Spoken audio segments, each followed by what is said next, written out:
Hello guys, welcome back to this channel. In this today's tutorial, I'm going to show you how to create glowing text on Capcut. Okay, let's get into it guys. Here I have opened my Capcut, and as you can see, I have created a project. And first of all, I'm going to add text to my project. I'm going to click on text and I'm going to click on add text.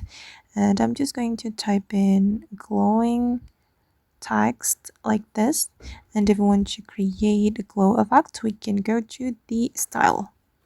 Okay, and you are going to select the glow menu, and here you'll be able to make your text glowing. What does glow effect?